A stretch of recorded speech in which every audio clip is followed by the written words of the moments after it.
There it is, the future of Maryland athletics. Baba, Quincy, and Malik right there. They call themselves the Maryland Avengers, and this weekend we found out the core of that trio is sticking around for another year. The left bench starts right now.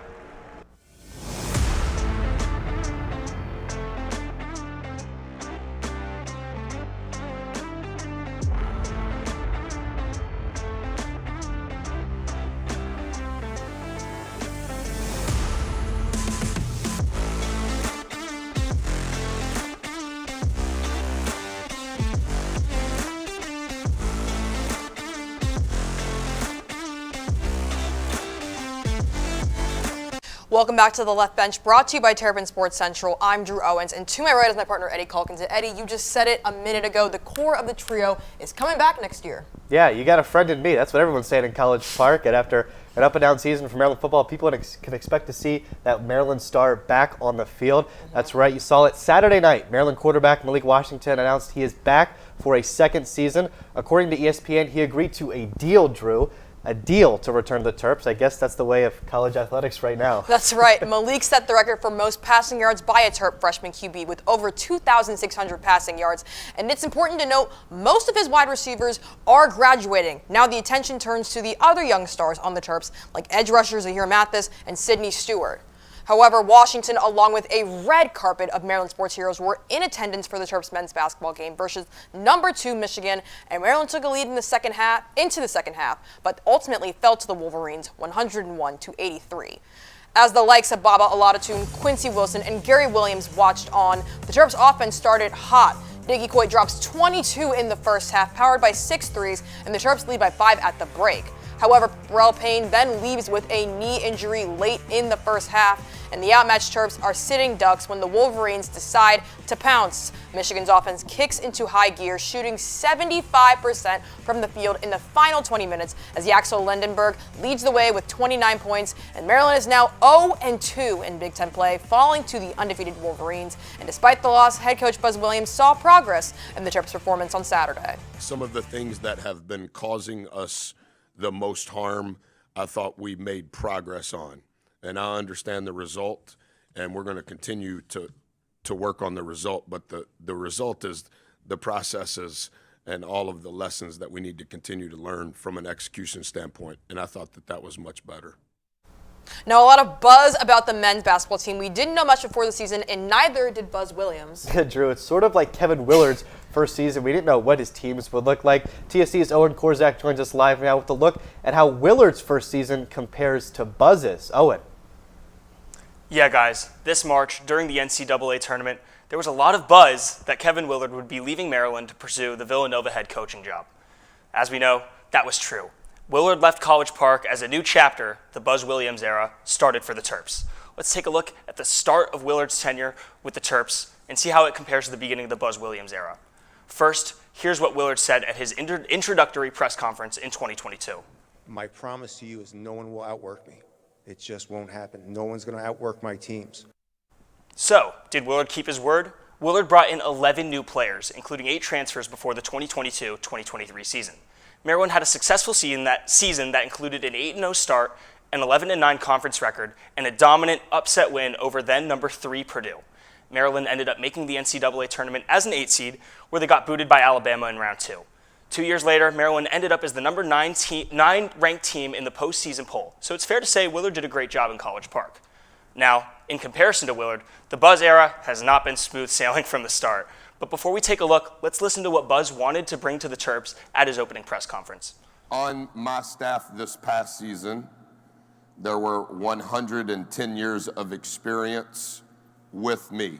I would like to get as many here as fast as possible. We've adapted our style of play at each institution. We haven't been great, but we've been fairly consistent. So far this season, Maryland is 6-5 with an 0-2 conference record. However, I'm not too sure if this is surprising. The only returning player for the Terps this season is walk-on Lucas Sotel, meaning the team is still getting used to playing with each other. On top of that, injuries to players like Burrell Payne, Miles Rice, Solomon Washington, and Raquise Passmore have really limited the Terps' ceiling. I think that despite the inconsistencies from Maryland, if the Terps can finally be fully healthy for more than a 2-game stretch, they'll start to find their footing as the season goes on. So comparing the two head-to-head throughout their first 11 games, you can see that both Williams and Willard, pretty similarly offensively, scoring mid-70s in the points per game, shooting pretty similarly, but the defense, it is not even close. Willard is pretty much years ahead of Williams there. But there is a reason for this. Williams is working with a lot more young guys. Nearly half of Maryland's regular rotation are freshmen, while Willard was working with a lot more experience. So after a Sweet 16 appearance a year ago, Maryland's men's basketball hasn't been able to replicate Willard's success through the first month and a half of Williams' tenure. But with a great 2026 recruiting class, the future does look really bright for Buzz and company. Back to Drew and Eddie. Yeah, thanks, Owen. It's kind of interesting to see. Willard's first year was pretty good. Buzz's first year could be good in the second year because of those recruits. Yeah, I mean, we mentioned earlier, Baba is going to come in next year. You're going to have Darius Adams still here. It's going to be a young team that has a little bit more experience, so it could be a good second year for Maryland men's basketball. Yeah, we'll have to see what happens in March. That's where the real jobs are won and lost. And so let's switch to the women's side now, where the Terps sit at a perfect 12-0. Brenda Fries and her group have looked almost flawless so far this season, Joe. Yeah, a huge part of their success is all of the Terps' young talent, but as our Ben Wolf explains, something else may be contributing to their success. So when I first walked in here, I was just like, oh my goodness, this gets to be my home for the next 4 years here. That home is the brand new Basketball Performance Center, a facility solely dedicated to the men's and women's basketball programs. The ability to, have this kind of access at our fingertips anytime we want, just again allows this team and this program to be able to separate themselves. The building includes dedicated practice courts, a modern weight room, custom recovery spaces, and much more. With the Lady Terps off to a 12-0 start, players say the facility has played a role in their success. We can get shots up whenever. We can use the gun, and you can definitely see it on the court because we're able to hit those big shots when it's necessary. For freshman Rady Wilson, the facility has already elevated her development. Just being able to access this gym whenever I want just really helps you become accustomed to the next level. Good job, Radianus. In terms of health, Izzy Ozzy Mamadou says the recovery room has been a game changer. As someone who came from injury, I've learned my lesson to always just be in there all the time. So what does this building mean for the future of Maryland basketball? I just think it continues to separate that here at Maryland, we want to do things the right way, and we want to do it at a really high level. Great story, Ben. I know, Drew, you've been in that facility. It's really nice. Oh my gosh, it's so nice. I mean, the weight room, they have their own hot tub area, their own area to work out their muscles and everything. It's very nice, and I'm very happy that each team gets a chance to practice on their own court and they don't have to interfere with any other sport like volleyball, gymnastics, the whole 9 yards. Yeah, I have a hot tub at my place, my house. Not quite as nice as that one, I'm sure. I'm sure. All right, well, we have some breaking news tonight. Maryland Athletic Director Jim Smith just announced Matthew Small is the Chief Financial Officer for Maryland Athletics. Small graduated from Maryland's Business School back in 2010. He will be responsible for leading the athletic department's operating budget. Small has been with the University of Miami for the past 7 years in a similar role and was the Director of Business Operations at the UMD Athletic Department in 2018. He will start his role on January 2nd. Stay right here because when we come back, we'll be joined by Diamondback beat writer Franklin Zessis to talk about Maryland wrestling. Plus, we'll take a look at one particular class that has taken College Park by storm this past fall. Don't go anywhere.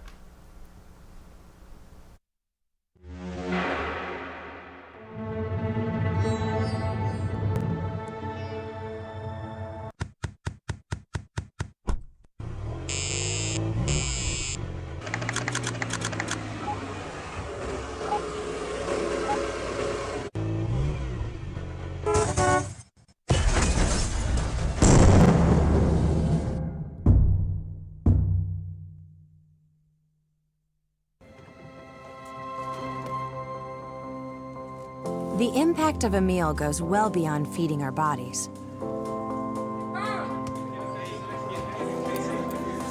Because when people are fed, futures are nourished.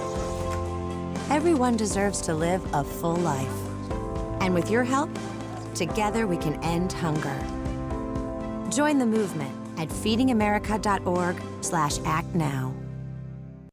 Welcome back to the Left Bench, presented by Terrapin Sports Central. Eddy Calkins Drew Owens. Drew, that time of the sports calendar, wrestling, gymnastics, really getting into high gear. Yeah, and Maryland wrestling did have its home opener this weekend against a very good ranked Pitt team.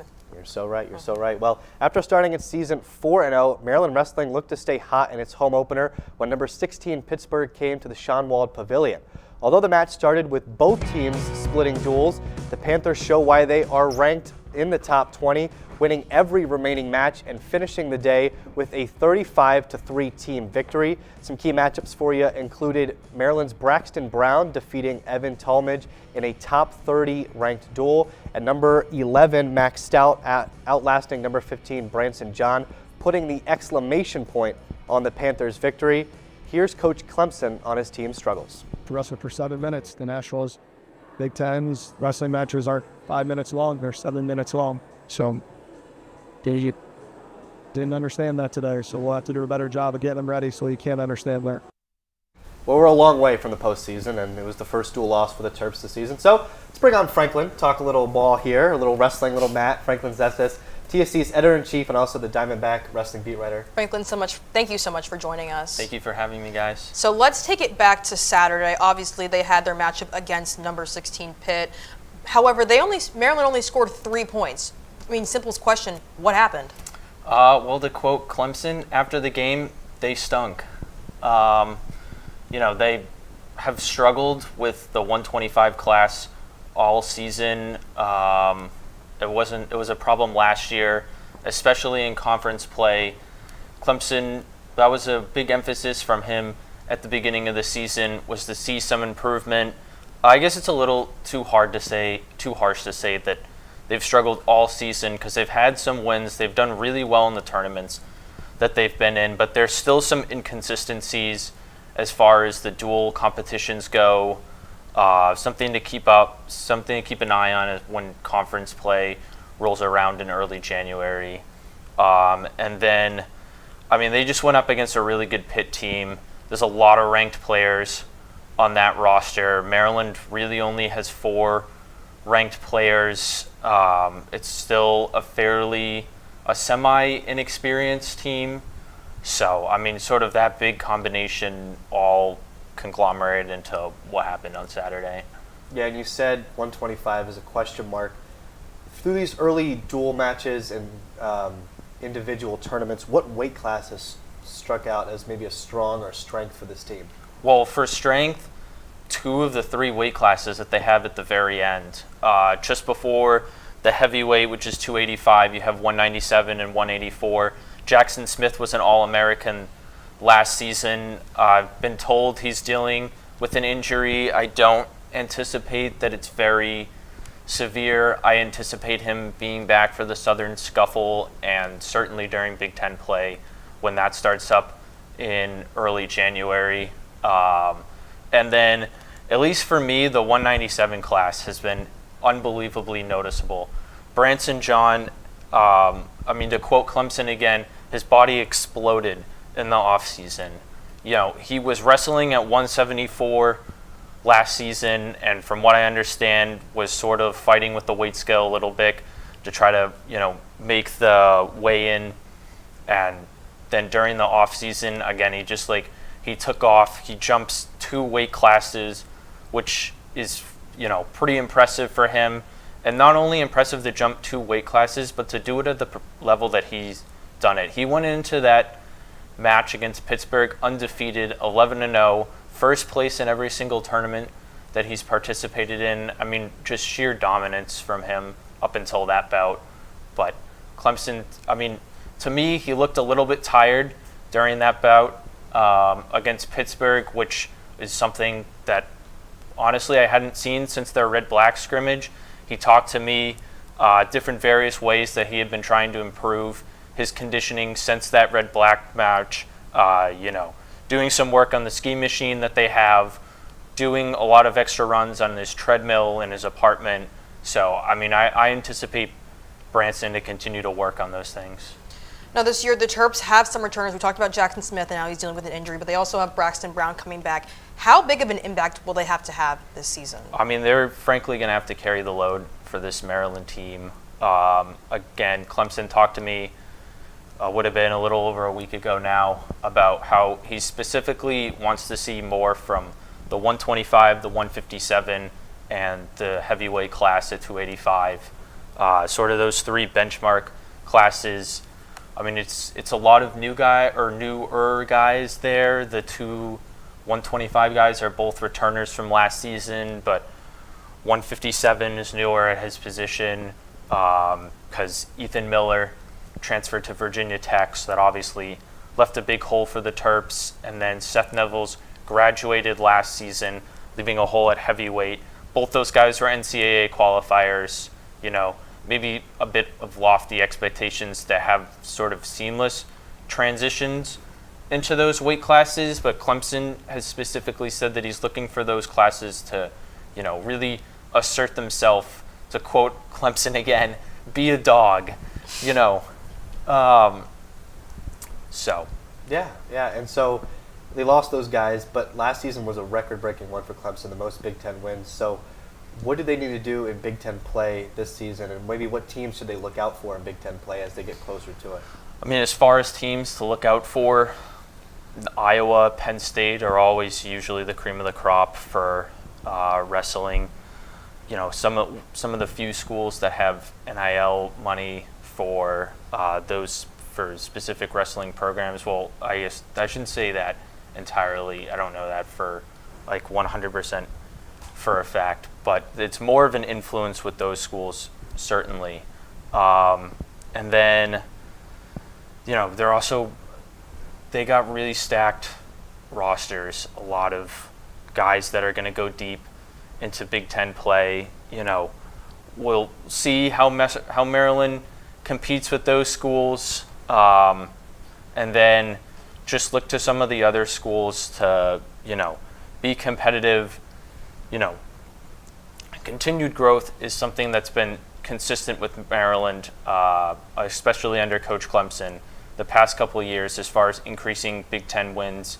I mean, it's been, to go back to Loxley a little bit, you know, he used the term slow progress. I think that's definitely applicable here. You know, it's been one win each Big Ten season, but again, it's definitive progress. This program is definitively getting better. There was an All-American last season, you know, and they've continued to do well outside of the pit bout during their non-conference games. Well, that's all the questions we have for you today. Thank you so much for hopping on the show, Franklin. Thank you for having me. Sure, you can keep up with all of Franklin's work on X throughout the entire season and at FESSIS35. That's FZESSIS 35.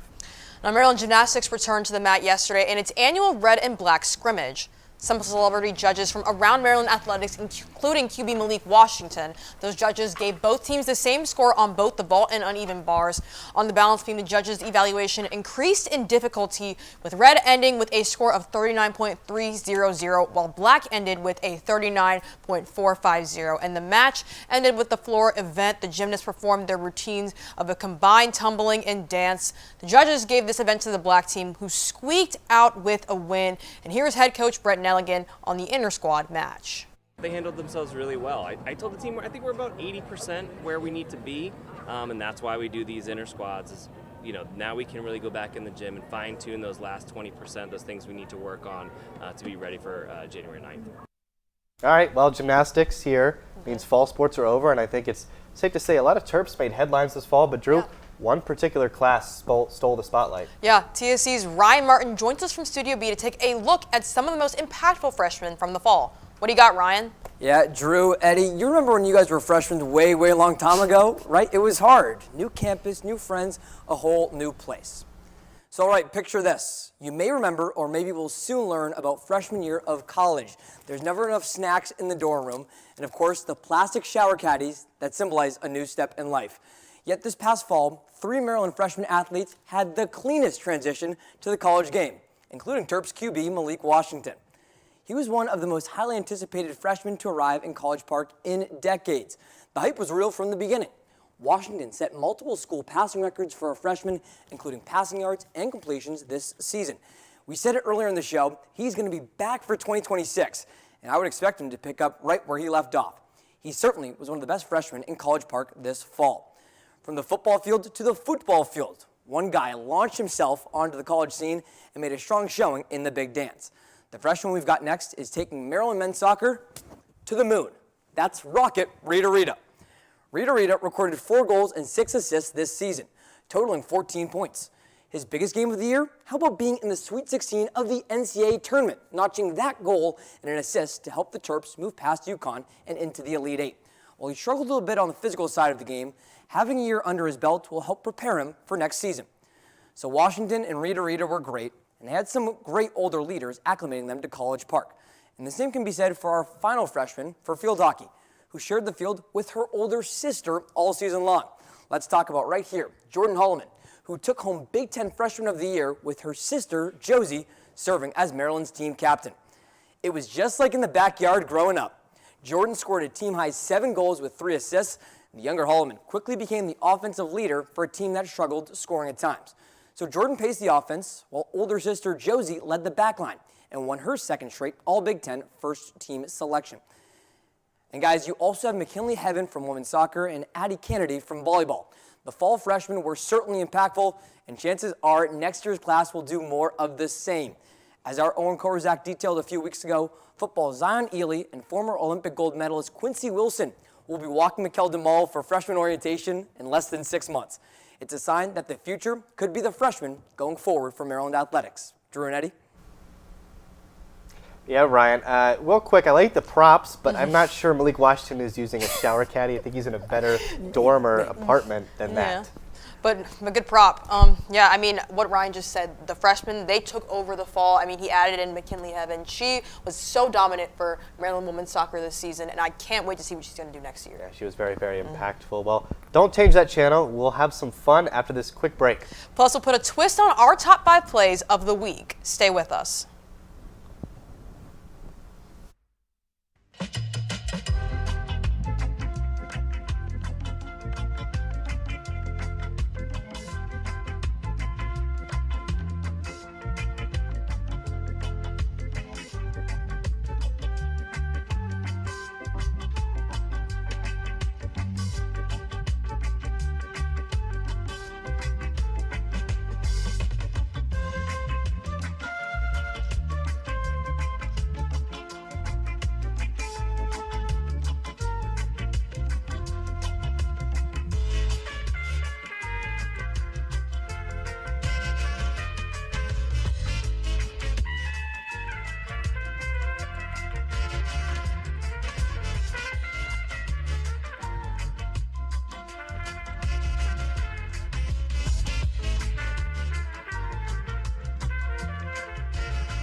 The impact of a meal goes well beyond feeding our bodies.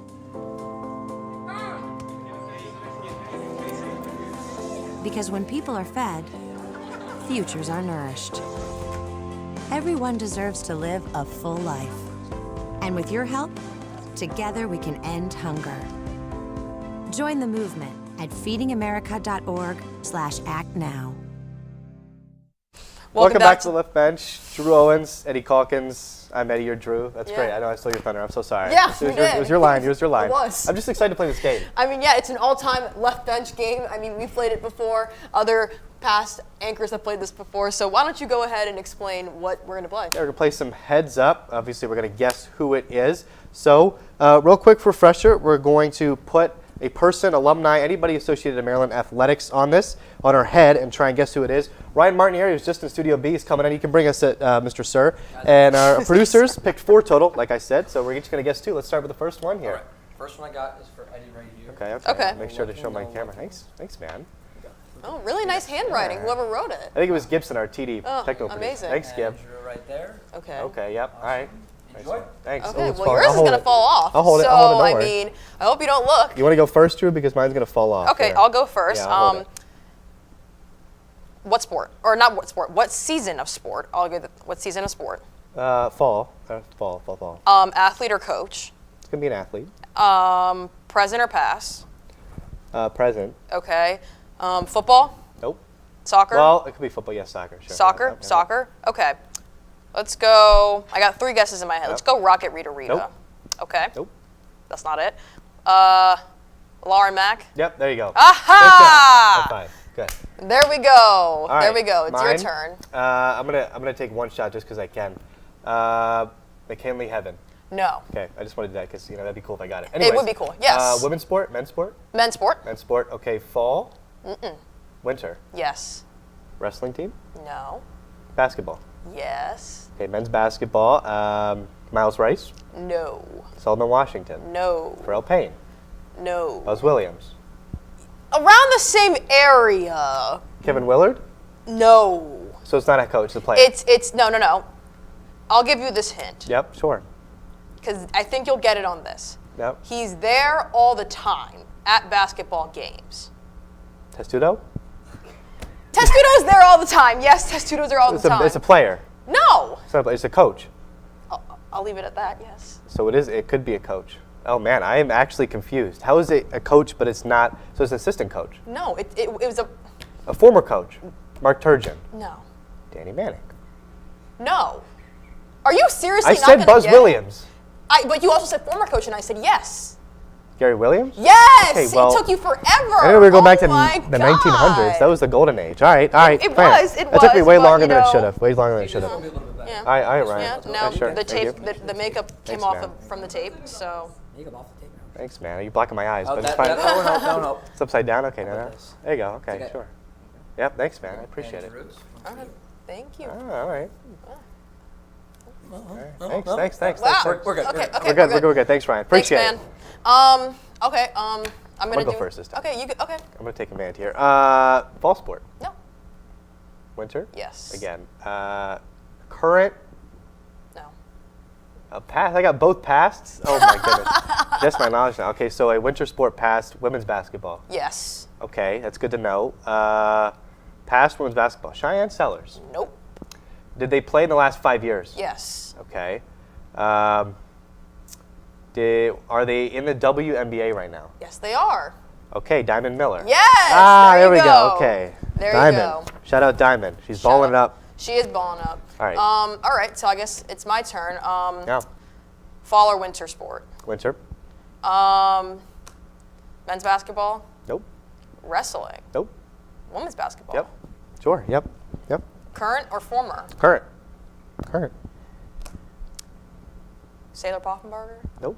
Addie Mack? Yeah, there you go. Oh, Talented see? freshman. Look at that. But from the talented Diamond Miller to the talented exactly. freshman, Addie I mean, Mack. she's going to be something great. special. Yeah, we do special our Terp of the Week. Why don't you get us going? All right, yeah. For our Terp of the Week, we had to go with someone who has been lights out from the arc all season long. It's Diggy Coit. On Saturday against number 2 Michigan, Coit made 8 3-pointers in the first 30 minutes on Saturday. And for those who can't do the math, that's 24 points from beyond the arc.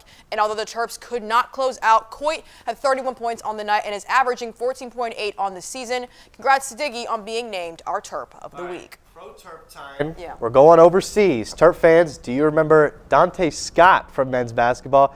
He's been balling in France. Scott is playing on Nanterre 92 of the top-tier French league. He's third on the team in scoring, averaging 11.9 points per game. That's higher than all of his years at Maryland except for one. This is his first season with that French team. He played for Maryland from 2019 to 2024. Congrats to Dante on being our Pro Terp of the Week. Olympics coming up, Drew. I don't know if he'll be playing for Team USA. Probably not. But maybe for the France team. He's balling out there. I don't know. He is. All right, so now for those of you at home, normally this is the time we do our top 5 plays of the week. Yeah, that's right, Eddie. But because this is our last show, we decided to do our top 5 plays from this fall semester. Eddie, how about you do the honors and kick us off? I'll do it. How about this? A game-winning goal to start off number 5. You're rare to see that number 5, but it is Maya Adamson with a game-winning goal up in Rutgers, as Andrew McBride, our senior producer, would say. Game-winning goal in overtime. Nothing beats that. That's our 5th play of the fall semester. Yeah, and we're leaving it in Rutgers basically with Malik Washington's 75-yard touchdown run. This was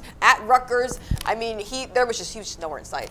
Yeah, let's bring it back to College Park. Rocket Rita Rita. That shot was shot from New Jersey, all the way from basically the start of the box, a beautiful goal in the NCAA tournament against UConn. Rocket Rita, one of the talented freshmen. Yes, he is.